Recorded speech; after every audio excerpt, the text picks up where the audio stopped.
شہزاد نے اپنی 78 سالہ بوڑھی ماں کو کراچی مویشی منڈی جانے والے ٹرک پر سوار کیا اور ڈرائیور سے کہا کہ اس بڑھیا کو کسی جنگل بیابان میں چھوڑ دینا یا پھر کسی نہر میں پھینک دینا۔ پچھلے کئی سال سے بیمار بستر پر پڑی ہے، نہ یہ مرتی ہے نہ اس کے علاج کے پیسے میرے پاس ہیں۔ اس نے اپنی ماں سے جان چھڑوانے کے لیے ڈرائیور کی جیب میں 10,000 ڈالے، اسے بار بار اس بات کی تاکید کی کہ ایسا نہ ہو کہ بڑھیا پر تمہیں ترس آ جائے اور کراچی سے واپسی پر یہ تمہارے ساتھ ہی واپس آ جائے۔ ٹرک ڈرائیور نے اسے تسلی دی اور شہزاد کی ماں کو جانوروں کے ساتھ کس کر باندھ دیا تاکہ یہ حرکت نہ کر سکے۔ تقریباً 200 کلومیٹر کا فاصلہ طے ہونے کے بعد اس نے جانور کو چیک کیا اور ساتھ ہی شہزاد کی ماں کو دیکھا تو وہ پیاس کی وجہ سے بے ہوش ہو چکی تھی۔ اس نے جلدی سے بڑھیا کو پانی پلایا تو بڑھیا نے ٹرک ڈرائیور سے کہا کہ بیٹا، ایک احسان تو تو نے مجھے پانی پلا کر ہی کر دیا ہے، ایک احسان اور بھی کر دو، مجھے کسی جنگل میں چھوڑنے کی بجائے کراچی میں مزار قید کے سامنے اتار دینا۔ ڈرائیور کو بڑھیا پر ترس آیا، اس نے کراچی جا کر بڑھیا کو قید اعظم کی مزار کے سامنے اتارا تو اس نے فوراً ایسا کام کیا کہ ویکینڈ پر وقار ہاسٹل سے واپس اپنے گاؤں آ رہا تھا کہ راستے میں تیز بارش ہو گئی۔ اتنی تیز بارش میں اس کے لیے سفر کو جاری رکھنا تقریباً ناممکن تھا۔ وہ ایک شاپ پر رک گیا جبکہ دن غروب ہو چکا تھا۔ رات کو گاؤں کے ویران راستے پر سفر کرنا خطرے سے خالی نہیں تھا۔ اس سے پہلے بھی کئی ایسی واردات ہو چکی تھی جس میں مسافروں سے موبائل فونز اور موٹر سائیکل چھینے گئے تھے، اور وقار کا والد غفور صاحب ان تمام حالات سے بخوبی آگاہ تھے۔ لہٰذا اس نے اپنے بیٹے وقار کو مشورہ دیا کہ گاؤں آنے کی بجائے آج رات اسی شہر میں قیام کر لو۔ وقار نے اپنے باپ سے کہا کہ بابا، اس شہر میں تو مجھے کوئی نہیں جانتا، میں یہاں کیسے رہوں گا؟ اس نے اپنے بیٹے کو اپنے ایک دوست کا نمبر دیا جس کا نام شکیل حیدر تھا، اور اس نے اپنے دوست کو بھی کال کر کے کہا کہ میرا بیٹا آپ کے گھر کے قریب ہی بس سٹاپ پر کھڑا ہے اور تھوڑی سی ہچکچاہٹ محسوس کر رہا ہے، بہتر یہی ہے کہ اسے بس سٹاپ سے خود ریسیو کرو۔ شکیل حیدر نے وقار کو بس سٹاپ سے ریسیو کیا۔ آج رات اس نے شکیل حیدر کی بیٹھک پر گزاری۔ یہ آدھی رات کا وقت تھا۔ اسے کسی عورت کی سسکیوں کی آواز سنائی دی۔ وہ کافی پریشان ہوا، بیٹھک سے باہر آیا۔ رات کے تقریباً 1:30 بج چکے تھے اور اس آواز کا تعقب کرنے لگا۔ ساتھ والے گھر کی کھڑکی کے ساتھ کان لگا کر سنا تو کوئی عورت رو رہی تھی۔ ایسا محسوس ہو رہا تھا کہ وہ کافی تکلیف میں ہے۔ اس کے دل میں آیا کہ اس عورت کی مدد کرے، لیکن وہ مجبور تھا۔ ایک تو وہ اس شہر میں نیا تھا، دوسرا مین گیٹ پر تالا لگا ہوا تھا، دروازہ اندر سے بند تھا، اب وہ بغیر اجازت کے گھر میں داخل بھی نہیں ہو سکتا تھا۔ بوجھل دل کے ساتھ وہ واپس اپنے بستر پر سو گیا۔ صبح اس نے شکیل حیدر سے اس بات کا ذکر کیا تو اس نے کہا کہ بیٹا، آپ کو غلط فہمی ہوئی ہے، ایسا کچھ بھی نہیں۔ ساتھ والے گھر میں 2 بھائی بہن رہتے ہیں، بھائی کا نام نصیر عباس ہے اور اس کی بہن کا نام افشاں۔ نصیر صاحب کی بچی بیمار تھی، شاید وہی درد سے رو رہی ہوگی۔ بیچارہ اپنی بچی کی وجہ سے پریشان ہے، اس کے پیروں پر چھالے نکل آئے جس کی وجہ سے وہ نہ سکول جا سکتی ہے بلکہ گھر گھر کے صحن میں بھی چلنے پھرنے سے قاصر ہے۔ اس نے شکیل حیدر کے گھر ناشتہ کیا اور پھر صبح ہوتے ہی اپنے گاؤں کی طرف روانہ ہوا۔ راستے میں وہ یہی بار بار سوچ رہا تھا کہ اس کے کان بھلا کیسے دھوکہ کھا سکتے ہیں۔ وہ کسی بچی کی آواز نہیں تھی، بڑی عمر کی عورت تھی شاید۔ اگلے دن واپٹا کا ملازم بجلی کے میٹر ریڈنگ کرنے آیا تو اس نے بھی وہی آواز سنی۔ اس کا نام سرور تھا۔ اس نے کھڑکی کے ساتھ کان لگا کر غور سے سنا، پھر ان کے دروازے پر دستک دی۔ دستک سن کر نصیر باہر آیا۔ نصیر نے دروازہ کھولا، دیکھا تو باہر ملازم کھڑا ہے۔ اس نے کہا بھائی خیریت ہے، آپ نے دروازے پر دستک دی ہے؟ واپٹا کے ملازم نے کہا کہ بھائی مجھے آپ کے گھر سے کسی کے رونے کی آواز آئی ہے، میں پریشان ہوا، وہی پوچھ رہا تھا سب خیریت تو ہے نا، گھر میں کون بیمار ہے؟ نصیر صاحب نے یہ سنا تو اسے غصہ آیا۔ اس نے ملازم سے کہا کہ آپ کا دماغ تو ٹھیک ہے، جس کام کے لیے آپ یہاں آئے ہیں وہی کریں اور یہاں سے چلتے بنیں۔ پتہ نہیں کہاں کہاں سے آ جاتے ہیں منہ اٹھا کے لوگ۔ آپ یہاں سے جائیں ورنہ مجھے پولیس کو کال کرنا پڑے گی۔ سرور نے جب نصیر کے تیور دیکھا تو کہا، بھائی ناراض کیوں ہو رہے ہیں؟ میں معذرت چاہتا ہوں، اگر میری بات آپ کو بری لگی، آپ نے پچھلے مہینے میں بل کی ادائیگی نہیں کی، اس مہینے کے آخر تک بل دے دیا جائے گا ورنہ آپ کا کنیکشن کاٹ دیا جائے گا۔ یہ کہتے ہوئے سرور وہاں سے واپس چلا گیا، مگر وہ چپ بیٹھنے والا بالکل نہیں تھا۔ اس کے دل میں یہ شک بیٹھ گیا کہ دال میں کچھ کالا ضرور ہے، اور سیدھا پولیس اسٹیشن گیا۔ تھانے دار سے سارا معاملہ ڈسکس کیا تو تھانے دار نے اس سے کہا کہ بھائی آپ کو ضرور کوئی غلط فہمی ہوئی ہے، اگر ایسی بات ہوتی تو محلے والوں میں کوئی نہ کوئی تو میرے پاس شکایت لے کر ضرور آ جاتا، لیکن ابھی تک ایسی کوئی بات کسی نے مجھے نہیں کی، اور آپ کو پتہ نہیں کہاں سے الہام نازل ہوا۔ سرور تھانے دار کو اس بات کا یقین دہانی کرا رہا تھا کہ نصیر نے گھر میں کسی عورت کو قید کیا ہوا ہے، اسے اغوا کیا ہوا ہے، جبکہ تھانے دار کو اس کی کسی بات پر یقین نہیں آ رہا تھا کہ نصیر تو ایک شریف ہے، کبھی کسی محلے دار نے اس کی شکایت تک نہیں کی۔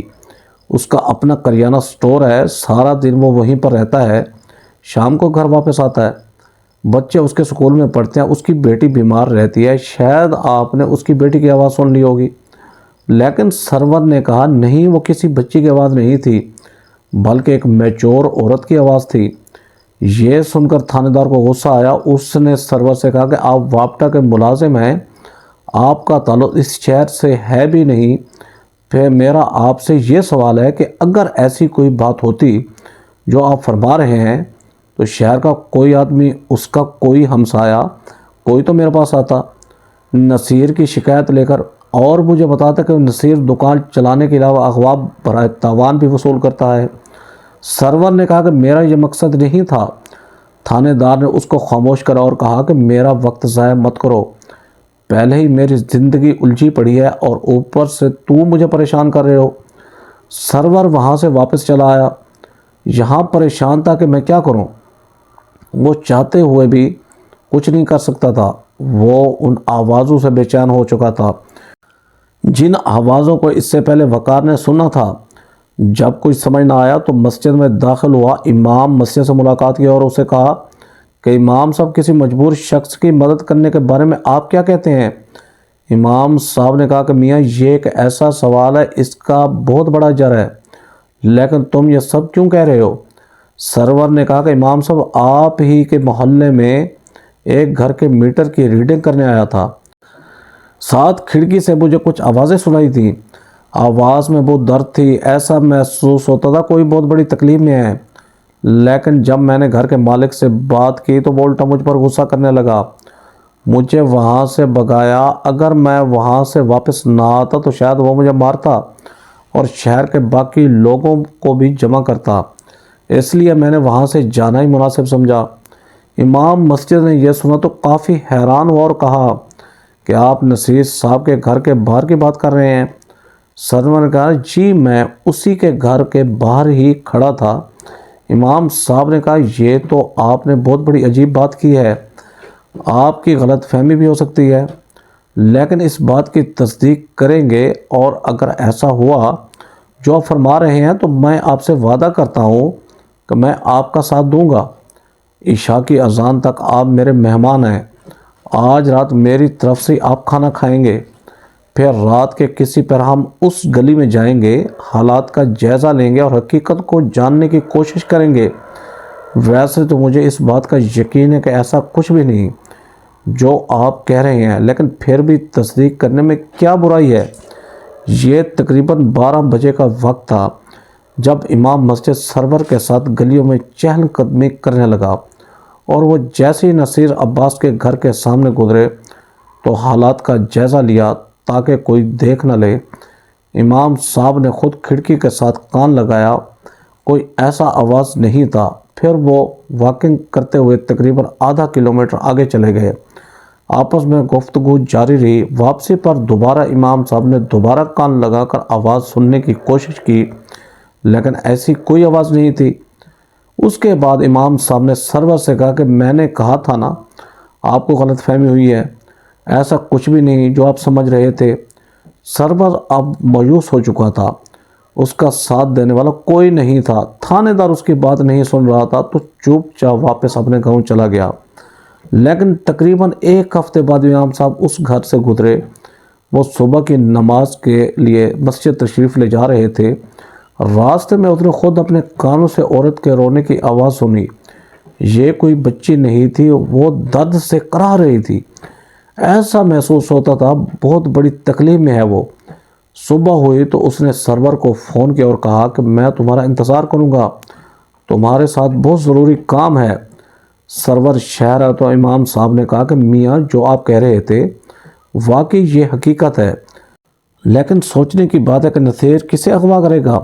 وہ تو ایسا بالکل نہیں۔ سرور نے امام صاحب سے کہا کہ امام صاحب آپ اس معاملے کو چھوڑ دیں، بس آپ میرے ساتھ پولیس اسٹیشن تشریف لے آئیں، تھانے دار سے بات کریں، کیونکہ میری بات کا یقین نہیں کیا۔ آپ روب در شخصیت ہے، وہ آپ کی بات نہیں ٹالے گا۔ وہ دونوں صبح 10 بجے پولیس اسٹیشن پہنچے۔ تھانے دار اپنی جگہ سے کھڑا ہو گیا۔ ایک وقت تھا جب وہ بھی امام صاحب سے پڑھ چکا تھا، دینی تعلیم حاصل کر چکا تھا، لہٰذا اس نے اپنے استاد کا احترام کیا اور اسے خوش آمدید کہا۔ امام صاحب نے اس سے کہا کہ میں نصیر سے واقف ہوں، ویسے تو اچھا لڑکا ہے، لیکن اس کے گھر کی تلاشی لینا بہت ضروری ہے۔ کچھ نہ کچھ ایسا ضرور ہے جو وہ ہم سے چھپا رہا ہے، ان محلے والوں سے چھپا رہا ہے۔ تھانے دار نے اس سے وعدہ کیا کہ ہم اسی رات اس کے گھر میں ریڈ کریں گے، اور اگر اس کی بات سچ ثابت ہوئی تو نصیر کو اپنے کیے کی سزا ضرور ملے گی اور اسے قانون کے کٹہرے میں لایا جائے گا۔ تقریباً رات 11 بجے نصیر عباس کے گھر میں اچانک چھاپا مارا گیا۔ گھر کی تلاشی لی گئی، چھان بین کی گئی، ایسا کچھ بھی نہیں تھا۔ لیکن پھر پرانے گودام کے اندر داخل ہوئے تو تھانے دار کی آنکھوں کے سامنے اندھیرا چھانے لگا، کیونکہ وہاں ایک عورت رسیوں میں جکڑی ہوئی تھی، قید تھی۔ اس کے چہرے سے خوف محسوس ہوتا تھا، وہ ہڈیوں کا ڈھانچہ بن چکی تھی۔ امام صاحب نے جیسے ہی اس عورت کو دیکھا تو اس کی آنکھوں میں آنسو جاری ہو گئے۔ اس کی شکل کوئی نہیں پہچان رہا تھا، محلے والے شرمسار تھے، لیکن یہ افشاں نے اور اس کے بھائی نے محلے والوں سے جھوٹ بولا تھا کہ ان کی ماں نسرین بی بی گھر چھوڑ کر چلی جا چکی ہے۔ نسرین بی بی ان کی سوتیلی ماں تھی۔ یہ تو سب جانتے تھے، اس حقیقت سے واقف تھے کہ نصیر عباس اور اس کی بہن اپنی سوتیلی ماں سے بہت نفرت کرتے تھے، لیکن کسی کو بھی اس بات پر یقین نہیں آ رہا تھا کہ وہ اس حد تک کریں گے، اپنی ماں پر ظلم ستم کریں گے۔ حالانکہ انہوں نے مشہور کیا تھا، یہ بات سب کو بتائی تھی کہ نسرین بی بی گھر چھوڑ کر چلی گئی ہے، ہم اس کو تلاش کر رہے ہیں، لیکن یہ جھوٹ تھا۔ امام مسجد نے نصیر کا گروہ پکڑا اور اسے جھنجھوڑ کر کہا کہ بدبخت انسان، تم نے ایسا کیوں کیا؟ وہ تمہاری سگی ماں نہیں تو کم از کم تمہارے مرحوم باپ کی بیوی تھی، ایک عورت تھی۔ بے بس عورت پر ایسا ظلم کیا، تمہیں ذرا بھی شرم نہیں آئی؟ جبکہ تمہاری اپنی بچی بیمار ہے، 3 مہینے ہو چکے ہیں، وہ چل نہیں سکتی، اس کے پیروں پر زخم ہے، پھر بھی تمہیں خدا کا خوف نہیں ہوا؟ نصیر اور اس کی بہن کو گرفتار کیا گیا اور اس کی بیوی خالدہ اس وقت اپنے میکے میں موجود تھی، جبکہ بچے نصیر کے پاس ہی تھے۔ بچے گھر میں اکیلے تھے تو امام مسجد کی بیوی نے انہیں پیار کیا اور اپنے ساتھ لے گئی۔ پورے محلے میں خوف و ہراس کا عالم تھا، سب نصیر سے خوف زدہ تھے۔ وہ تو اس سے ایک شریف انسان سمجھتے تھے، لیکن اس نے اور اس کی بہن افشا نے تو پورے محلے والوں کو حیران کر دیا تھا۔ ایک ایسا کام کیا جس کی کسی کو امید ہی نہیں تھی۔ اس نے پورے محلے میں یہ بات مشہور کر دی تھی کہ ان کی سوتیلی ماں تو گھر سے چلی گئی ہے۔ لوگوں کو دکھانے کے لیے وہ مختلف مزارات اور فٹ پاتھ پر ماں کو تلاش بھی کرتے رہے، لیکن کسی کو اس بات کی امید نہیں تھی کہ وہ اس قدر ظالم ہو سکتے ہیں۔ وہ کچھ عرصہ جیل میں رہے، لیکن قید کے دوران کوئی بھی ان کے لیے نہ آیا، کسی نے ان کے ساتھ ملاقات بھی نہ کی۔ جیل سے رہائی کے بعد محلے والوں نے ان کے ساتھ سوشل بائیکاٹ بھی کیا۔ اسی وجہ سے نصیر کی کریانہ شاپ پر لوگوں کا رش کم ہونے لگا، گاہک کم ہونے لگے۔ وہ جانتا تھا کہ گاہک اس کی دکان پر اب کیوں نہیں آتے۔ گاہک کم ہونے کی وجہ سے دکان کی سیل کم ہونے لگی تو وہ کافی پریشان ہوا۔ اتنی بڑی دکان کا کیا فائدہ جب گاہک ہی نہیں آ رہے تھے۔ وہ گھر آیا اور اپنی بہن افشا سے کہا کہ یہ سب تمہارے مشورے تھے، تمہارے مشورے پر میں نے عمل کیا، اب دیکھو ہمیں اس بات کا کتنا بڑا نقصان ہوا۔ لوگوں نے ہمارے ساتھ بات چیت کرنا ختم کر دی اور میری دکان پر گاہک بھی کم آتے ہیں۔ افشا اپنے بھائی سے کہنے لگی کہ بھائی، سارا الزام مجھ پر لگانا یہ انصاف نہیں ہے۔ یہ تو آپ بھی جانتے ہیں، اپنے دل سے پوچھیں کتنی نفرت کرتے تھے آپ نسرین سے۔ جب سے وہ اس گھر میں آئی میں آپ کو دیکھ رہی تھی، زندگی میں آپ نے کبھی اس سے بات تک نہیں کی، اور اب سارا الزام مجھ پر لگانا یہ انصاف کے دائرے میں نہیں آتا۔ وہ آپس میں گفتگو کر ہی رہے تھے کہ امام مسجد نے ان کے دروازے پر دستک دی۔ نصیر عباس دروازے پر آیا تو امام مسجد سامنے کھڑا رو رہا تھا۔ اس نے نصیر سے کہا کہ تو نے یہ کیا کیا؟ تمہیں ذرا بھی شرم نہ آئی؟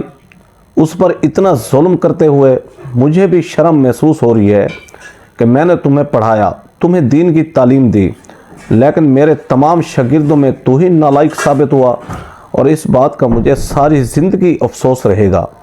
یہ کہتے ہوئے مولانا صاحب واپس جانے لگے۔ وہ مولانا صاحب کو روک رہا تھا، اس پر تمام باتیں واضح کرنا چاہتا تھا، لیکن مولانا صاحب نے اس کی کوئی بات نہ سنی اور جاتے ہوئے یہی کہا کہ آئندہ مجھ سے بات نہ کرنا۔ تو میرے پیچھے با جماعت نماز ادا کرتا ہے، میں تمہیں یہ تو منع نہیں کر سکتا کہ میرے پیچھے نماز پڑھنا چھوڑ دے، مگر افسوس اس بات کی ہے کہ مسجد میں آنا، نماز پڑھنا اس نے تمہارے دل کو نرم نہ کیا، اور تو ایک سخت دل انسان ثابت ہوا جس نے اپنی ماں پر ظلم ستم کے پہاڑ ڈھا دیے۔ کیا ہوا کہ وہ تمہاری سوتیلی ماں تھی، لیکن کم از کم وہ انسان تو تھی، ایک بوڑھی عورت تھی، اور تجھے ذرا بھی شرم نہ آئی ایسا کرتے ہوئے؟ وابٹا کا ملازم سرور نسرین بی بی کو اپنے ساتھ لے گیا۔ وہ اسے ہسپتال لے گیا۔ وہ کافی بیمار ہو چکی تھی۔ مسلسل بھوک اور پیاس کی وجہ سے اس کے جسم میں اب طاقت نہیں بچی تھی، وہ چل نہیں سکتی تھی، اور سرور کی یہ خواہش تھی کہ وہ اپنی ماں کی خدمت کر سکے، لیکن قدرت نے اسے اس بات کا موقع نہ دیا۔ وہ بہت چھوٹا تھا جب اس کی ماں کا انتقال ہو چکا تھا، اور اب ماں کی صورت میں اسے نسرین بی بی ملی تھی جس کی وہ خدمت کرنا چاہتا تھا۔ جس حال میں اس نے نسرین کو دیکھا تھا وہ اپنے جذبات پر قابو نہ رکھ سکا۔ اس کی حالت بہت خراب تھی، پھٹے پرانے کپڑے، بدبودار گودام تھا، اس کے علاوہ وہاں کافی گرمی تھی۔ تقریباً 10 سے 15 دن تک نسرین بی بی کا ہسپتال میں علاج ہوتا رہا۔ جب وہ کچھ بہتر ہوئی تو اس نے سرور کا ماتھا چوما، اسے پیار کیا اور کہا کہ بیٹا، میرا کوئی سگا بیٹا نہیں تھا، سوتیلا بیٹا تھا اور بیٹی جنہوں نے میرے ساتھ عجیب و غریب سلوک کیا، حالانکہ میری طرف سے کوئی کوتاہی نہیں تھی۔ بیٹا، مجھے کسی لاوارث ادارے میں داخل کروا دو تو تمہارا شکریہ، یا پھر کسی مزار کے احاطے میں بٹھا دو، لنگر کھا کے گزارا ہوتا رہے گا۔ سرور نے جب یہ بات سنی تو اس نے نسرین بی بی سے کہا کہ ایک تو آپ مجھے اپنا بیٹا کہہ رہی ہیں، اور پھر بیٹے سے اس طرح کی بات کر رہی ہیں، مجھے اچھا نہ لگا۔ ساری زندگی میں اس بات کے لیے ترس رہا تھا کہ اپنی ماں کی خدمت کر سکوں، لیکن موقع نہ ملا۔ آپ میری ماں ہی ہیں اور میں آپ کے ساتھ ایسا نہیں کر سکتا۔ آپ میرے ساتھ میرے گھر چلیں، جتنی مشکلات آپ کی زندگی میں آنی تھیں بس وہ آ چکیں۔ انشاءاللہ اب کوئی ایسی مشکل آپ کی زندگی میں نہیں آئے گی، اور میں آپ کو اپنی بیوی سے ملوانا چاہتا ہوں جو کہ ہمارا انتظار کر رہی ہے۔ وہ تو آپ سے یہاں ہسپتال میں ملنا چاہتی تھی، آنا چاہتی تھی، لیکن پھر کسی مجبوری کی وجہ سے نہ آ سکی۔ تھوڑی دیر گزری تھی کہ سرور نسرین بی بی کو اپنے گھر لے آیا۔ سرور کی بیوی نے نسرین بی بی کا استقبال کیا۔ دونوں میاں بیوی ایک ہی مزاج کے تھے، دونوں کے دل میں غریب اور مسکین لوگوں کے لیے درد تھا، لہٰذا انہوں نے نسرین بی بی کی خوب خدمت کی۔ وہ کافی خوش ہوئی کیونکہ سرور اور اس کی بیوی کے علاوہ محلے دار بھی بہت اچھے تھے جو ان سے ملنے آئے ہوئے تھے۔ نسرین بی بی کی زبان میں ایک مٹھاس تھا، لوگ اس سے محبت کرتے تھے۔ وہ چھت پر بیٹھی تھی، سرور اور اس کی بیوی سامنے اس کی چٹائی پر بیٹھے تھے۔ نسرین بیوی سے یہی کہہ رہے تھے کہ آپ تقریباً روزانہ ہمیں کوئی نہ کوئی داستان سناتی ہیں، کوئی نہ کوئی ایسا قصہ جس میں سبق ہو، لیکن آپ نے کبھی اپنی کہانی ہمیں نہیں سنائی۔ ایسا کیسے ممکن ہے کہ کوئی کسی پر اتنا ظلم کرے؟ نصیر اور اس کی بہن نے آپ کے ساتھ ایسا سلوک کیوں کیا؟ نسرین بی بی نے کہا کہ بیٹا میں تو نہیں چاہتی تھی کہ یہ بات دوبارہ ہو، کیونکہ اب بھی اگر نصیر اور اس کی بہن کا ذکر ہوتا ہے تو میرا جسم لرزنے لگتا ہے۔ میں ان راتوں کو نہیں بھول سکتی جو میں نے جاگ کر گزاری تھیں۔ اللہ تعالیٰ کسی کو آزمائش میں مبتلا نہ کرے۔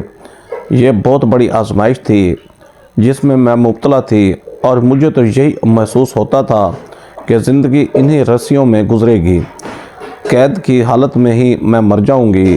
بیٹا یہ آج سے 30 سال پہلے کی بات ہے۔ نصیر اور افشاں کا والد شکور صاحب بہت نیک دل انسان تھے۔ یہ ایک ہنستا بستا گھر تھا، ایک خوشحال خاندان جہاں کسی چیز کی کوئی کمی نہیں تھی۔ شکور اپنے بچوں کی اچھی تربیت کر رہا تھا، اپنی بیوی کا بھی بہت خیال رکھ رہا تھا۔ اس کی بیوی کلثوم کو چھاتی کا کینسر تھا، تشخیص دیر سے ہوئی اور پھر یہ مرض لا علاج ہو چکا تھا۔ شکور کے پاس جو کچھ بھی تھا اس نے اپنی بیوی کے علاج پر لگا لیا، حتیٰ کہ کئی پلاٹس تھے، لیکن اس کے باوجود گاؤں میں اس کی کافی زمینیں تھیں جو اس نے ٹھیکے پر دی ہوئی تھیں۔ کلثوم نے ایک دن اپنے شوہر سے کہا کہ مجھے واپس گاؤں لے چلو، میں یہی چاہتی ہوں کہ اپنی زندگی کے آخری ایام میں گاؤں میں گزاروں، مجھے گاؤں یاد آتا ہے۔ لیکن شکور مجبور تھا اپنے بچوں کی وجہ سے جن کو وہ پڑھا رہا تھا۔ وہ شہر اپنے بچوں کی پڑھائی کے سلسلے میں ہی آیا تھا۔ کلثوم کی یہ خواہش پوری نہ ہو سکی، وہ خود تو گاؤں نہ جا سکی، البتہ اس کی میت گاؤں میں لائی گئی۔ گاؤں میں قہرام مچ چکا تھا، اس کے کئی ایسے رشتہ دار اور گاؤں والے کلثوم کی میت پر رو رہے تھے۔ وہ اس کی اچھائیوں سے اچھی طرح واقف تھے۔ گاؤں کا کوئی ایسا گھر نہیں تھا جس کلثوم نے مدد نہ کی ہو۔ وہ جب بھی اپنے کپڑے سلواتی تو ساتھ گاؤں کی بیوہ عورتوں کے لیے بھی اضافی کپڑے خرید لیتی تھی۔ جب بھی گھر میں کچھ نیا پکتا تھا تو وہ ان کو بھی کسی طور فراموش نہیں کرتی تھی۔ آج اس کی موت پر گاؤں کی بیوہ عورتیں دھاڑے مار مار کر رو رہی تھیں۔ میں اس وقت 21 برس کی تھی، انہی کے گاؤں میں رہتی تھی۔ کلثوم کو اپنی بڑی بہن سمجھتی تھی۔ میرے والد کا تو بچپن سے ہی انتقال ہو چکا تھا جب میں بہت چھوٹی تھی، لیکن کلثوم کی وفات سے 6 ماہ پہلے میری ماں مجھے چھوڑ کر چلی گئی۔ اس کی بھی وفات ہو چکی تھی۔ ایک چھوٹے سے گھر میں میں تنہا تھی۔ گاؤں کا ایک بزرگ شکور کے پاس آیا اور شکور سے یہی کہا کہ شکور میاں، مجھے کلثوم کا بہت افسوس ہے، وہ بہت نیک خاتون تھی، تم بھی بہت اچھے ہو، میں تمہیں ایک مشورہ دینا چاہتا ہوں، میری بات پر عمل کرو گے تو اللہ تعالیٰ تمہیں اس بات کا اجر دے گا۔ گاؤں کی ایک لڑکی ہے جو کہ لاوارث ہے، نسرین، تم تو اس بات سے بخوبی واقف ہو کہ پچھلے کچھ مہینے سے وہ گھر میں تنہا ہے۔ نوجوان لڑکی کا یوں گھر میں اکیلے رہنا مناسب نہیں، اور اللہ ہدایت دے ان کے رشتہ داروں کو جو لڑکی کو اپنے گھر میں جگہ ہی نہیں دیتے۔ میں تمہیں اس بات کا مشورہ دوں گا کہ تم نسرین سے نکاح کر لو، اس کو بھی ایک مضبوط سہارا مل جائے گا جس کی اسے ضرورت ہے، جبکہ تمہارے بچوں کو بھی ماں کی ممتا مل جائے گی۔ شکور نے اس بزرگ سے کہا کہ مجھے سوچنے کے لیے موقع چاہیے۔ ایک ہفتے تک وہ سوچتا رہا۔ اپنے بچوں نصیر اور افشاں کے سامنے بھی اس نے اس بات کا ذکر کیا تھا، میں دوسری شادی کرنا چاہتا ہوں، وہ ماں بن کر اس گھر میں آئے گی۔ اس وقت بچے سر جھکائے اس کے سامنے کھڑے رہے۔ وہ بچے تھے، ان کے دل میں کسی کے لیے نفرت نہیں تھی، لیکن کلثوم کی بہنیں اس بات کے لیے راضی نہیں تھیں۔ انہوں نے تو صاف صاف الفاظ میں شکور سے کہا بھی تھا کہ میرا بھانجا اور بھانجی کوئی چھوٹے بچے نہیں، ماشاء اللہ کچھ سالوں بعد دونوں نوجوان ہو جائیں گے، آپ ہرگز اس لڑکی سے شادی نہ کریں۔ لیکن شکور نے ان کی مخالفت کے باوجود نسرین یعنی مجھ سے نکاح کیا۔ مجھے سہارا مل چکا تھا، بچوں کے قریب جانے کی کوشش کرتی تو وہ مجھ سے دور ہو جاتے۔ شادی کے شروع کے دنوں میں افشاں اور نصیر کی خالہ انہیں اپنے ساتھ لے گئی۔ 2 ماہ تک بچے وہیں رہے۔ اور جب واپس اس گھر میں آئے تو مجھ سے سخت نفرت کرنے لگے۔ ان کو سکھایا گیا تھا کہ یہ عورت تمہاری دشمن ہے، تمہارے گھر پر قبضہ کرنا چاہتی ہے، تمہاری ماں کی جگہ لینا چاہتی ہے۔ وہ بچے تھے، اس راستے پر انہیں لگایا گیا، اسی راستے پر چل پڑے۔ میں ان سے پیار کرنا چاہتی تھی، ان کا خیال رکھتی، لیکن وہ مجھ سے دور ہو جاتے۔ شکور کی غیر موجودگی میں نصیر کی خالہ بھی اس گھر میں آتی، مجھے لعن طعن کرتی، اپنی نفرت کا اظہار کرتی اور مجھ سے یہی کہتی کہ تمہارا یہ خواب کبھی پورا نہیں ہوگا۔ میں جانتی ہوں تو ایک مکار عورت ہے، تو نے شکور بھائی سے کیوں شادی کی تاکہ اس کی جائیداد پر قبضہ کر سکے۔ شکور کی گاؤں میں کتنی زمینیں ہیں تو اس بات سے خوب واقف ہے، اس لیے تو اس گھر میں آئی ہے۔ باخدا مجھے اس بات کا علم نہیں تھا۔ پہلی بار مجھے اس بات کا اندازہ ہوا کہ نصیر کی خالہ کی نفرت کرنے کی آخر وجہ کیا ہے۔ میں تو ان باتوں سے بے نیاز تھی کہ کس کی کتنی جائیداد ہے، مجھے اس سے کیا لینا دینا تھا، مگر افسوس کہ ان کے دل میں یہ بات بیٹھ چکی تھی۔ انہیں اس بات کا خدشہ تھا۔ شکور جانتا تھا کہ اس کے بچے میرے ساتھ کیا رویہ اپناتے ہیں۔ کئی بار اس نے اپنے بچوں پر، خصوصاً اس نے نصیر پر سختی بھی کی تھی، لیکن میں نے اسے منع کیا تھا کہ یہ بچے ہیں، میری وجہ سے آپ ان بچوں کو کوئی سزا نہ دینا ہے، ان پر سختی کریں، وقت کے ساتھ ساتھ سب بہتر ہو جائے گا۔ مگر افسوس ایسا کچھ نہ ہوا۔ گزرتے ہوئے وقت کے ساتھ ساتھ سب بگڑتا ہی جا رہا تھا۔ شکور کی زندگی میں تو وہ اتنی جرأت نہ کر سکے، لیکن اس کی وفات کے بعد مجھ پر ظلم اور ستم کے پہاڑ ٹوٹ پڑے۔ خدا ہدایت دے افشاں کو، اس نے اپنے بھائی کو اکسایا۔ وہ لڑکی ہے جو مجھ سے حد سے زیادہ نفرت کرتی تھی، کیونکہ نصیر کو میں اچھی طرح جانتی تھی۔ وہ اتنا بغض رکھنے والا لڑکا نہیں تھا۔ کبھی کبھی میرے ساتھ بیٹھتا، مجھ سے باتیں کرتا تو اس کی بہن فوراً اسے مجھ سے الگ کر دیتی۔ مجھے قید کرنے کا مشورہ بھی افشاں کا ہی تھا، جس نے اپنے بھائی کو اسی بات کا مشورہ دیا تھا، اور افشاں کی خالہ اس سے بہت خوش تھی۔ میرے سامنے روٹی پھینک کر چلے جاتے۔ کمرے میں میں قید ہو کر رہ گئی۔ اللہ بھلا کرے تمہارا، میٹر ریڈنگ کرنے آیا، لیکن شاید اللہ تعالیٰ نے تمہیں میری مدد کرنے کے لیے وہاں بھیجا اور میں اس قید سے آزاد ہوئی۔ سرور نے جب یہ سنا تو حیران ہوا۔ اس نے نسرین سے کہا کہ ماں جی، بس آپ کو پریشان ہونے کی ضرورت نہیں ہے، وہ عورت اپنے انجام کو ضرور پہنچے گی جس نے آپ کے ساتھ ایسا سلوک کیا۔ اور سرور کی یہ پیش گوئی بالکل درست ثابت ہوئی۔ نصیر کی بیوی بھی اسی عورت کی وجہ سے اپنے گھر نہیں آ رہی تھی، اپنے بچوں سے دور تھی، جبکہ گھر واپس آنے کی اس کی یہی شرط تھی کہ تم اپنی بہن کی شادی کرو، یہ اس گھر سے چلی جائے گی، تبھی میں واپس آؤں گی۔ نصیر نے جلد ہی اپنی بہن کے لیے ایک رشتہ تلاش کیا اور افشاں کی شادی ہوئی، لیکن اس جلدی میں یہ نقصان ہوا کہ وہ اس لڑکے کے بارے میں بھی تحقیق نہ کر سکے۔ اس کا نام مراد تھا، جوا کھیلنے کا عادی تھا۔ شادی کے کچھ دنوں بعد ہی اس نے افشاں سے کہا کہ اپنے بھائی سے اپنے حصے کی زمین کا مطالبہ کرو، لیکن افشاں نے صاف صاف انکار کیا۔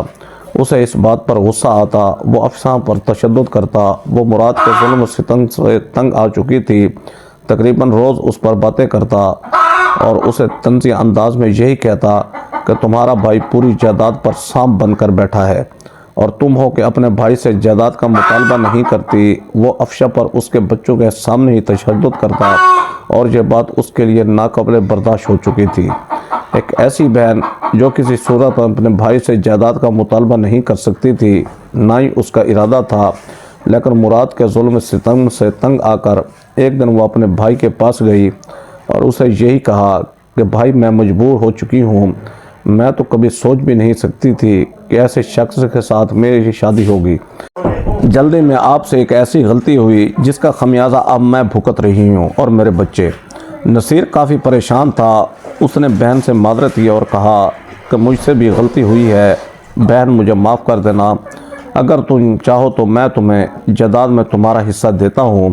جس پر افشاں نے کہا، نہیں، ایسا ممکن نہیں، میں ایسا ہرگز نہیں چاہتی، کیونکہ میں جانتی ہوں وہ آوارہ شخص ہے، جوئے میں سارے پیسے لگا دے گا۔ اب تو وہ جوئے میں سب کچھ ہار چکا ہے، کنگال ہو چکا ہے، اس لیے اس کی نظر میری جائیداد پر ہے۔ بھائی کے گھر سے وہ واپس جب گئی تو وہ پہلے سے ہی تیار کھڑا تھا۔ افشا سے کہنے لگا، سناؤ پھر بھائی سے بات کی، وہ تو ہمارے حصے کی جائیداد تمہارے حوالے کرتا ہے یا نہیں؟ افشا نہیں مراد سے کہا کہ میں آپ سے کئی بار کہہ چکی ہوں کہ میں ایسا مطالبہ بھائی سے ہرگز نہیں کروں گی۔ تو اس نے افشا پر بہت تشدد کیا، اس کے سر سے خون بہنے لگا اور اب افشا کی ہمت جواب دے چکی تھی۔ اس نے آدھی رات کو سوتے ہوئے اپنے شوہر کے سر پر وار کیا جبکہ وہ گہری نیند میں تھا۔ لوگ جمع ہوئے تو اس نے یہی کہا کہ رات کو کوئی شخص ہمارے گھر میں داخل ہوا، اس کے ہاتھ میں لوہے کا راڈ تھا، اس نے مجھے بھی زخمی کیا، ساتھ ہی میرے شوہر کو بھی جان سے مار ڈالا۔ پتہ نہیں کون تھا جو ہمارے گھر کو ویران کر کے چلا گیا۔ لوگوں نے اس کی بات پر یقین کر لیا کیونکہ اس کا اپنا سر بھی زخمی تھا، جو کہ مراد نہیں کیا تھا، لیکن اس نے ایک فیک کہانی بنا کر لوگوں کو اس بات کے لیے قائل کر دیا۔ یہ راز صرف وہی جانتی تھی کہ اس نے اپنے شوہر کی جان لی، اس کے علاوہ کوئی شخص اس حقیقت سے واقف نہیں تھا۔ نسرین کی زندگی عذاب میں ڈالنے کے بعد اس نے اپنے شوہر کو جان سے مارا، پھر اپنے بچوں کو بھی اس کے حق سے محروم کیا۔ جب اس کے بچے جوان ہوئے تو بڑے بیٹے ارسلان نے اس خواہش کا اظہار کیا کہ میں دبئی جانا چاہتا ہوں، پچھلے 2 سال سے یہاں بے روزگار ہوں، آپ ماموں سے بات کریں، جائیداد میں اپنے حصے کا مطالبہ کریں، مجھے ایک اچھا روزگار مل جائے گا۔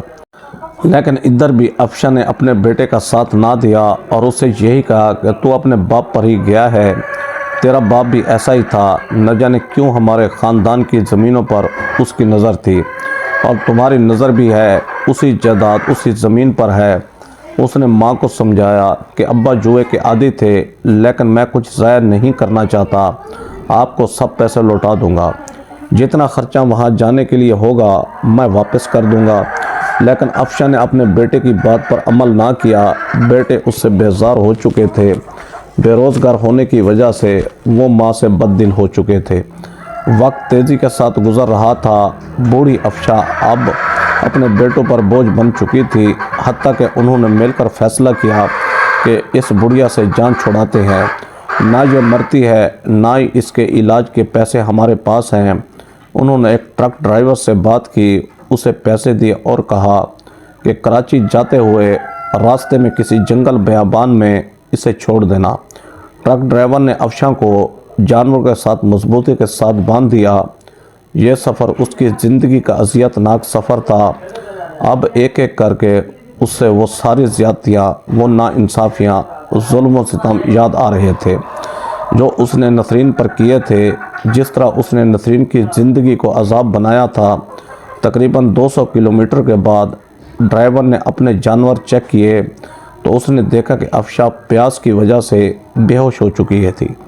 اس نے جلدی سے افشا کو پانی پلایا تو افشا نے کہا کہ آپ کا شکریہ، ایک احسان مجھ پر اور بھی کر دو، مجھے کسی ویران جنگل میں نہ چھوڑو بلکہ کراچی میں کسی سڑک کے کنارے یا پھر مزار قید کے احاطے کے باہر ہی مجھے چھوڑ دینا۔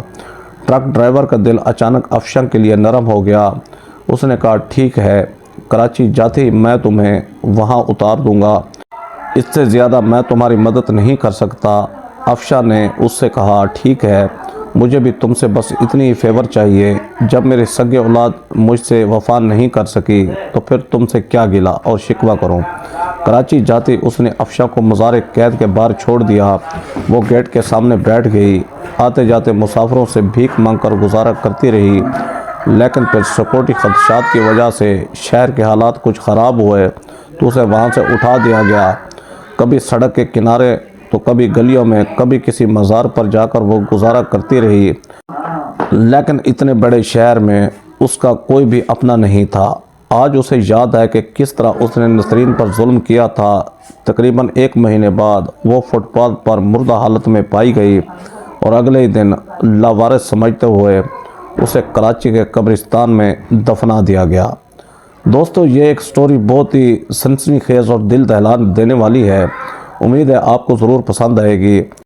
ایسی سبق و سٹوری دیکھنے کے لیے ویڈیو کو لائک کریں، ہمارے چینل شوکت وائس کو سبسکرائب کر کے بیل آئیکن کو دبا کر آل پر کلک کر دیں تاکہ آپ کو ہر آنے والی نیو ویڈیو کا نوٹیفیکیشن سب سے پہلے ملے۔ تھینکس فار واچنگ، اللہ حافظ۔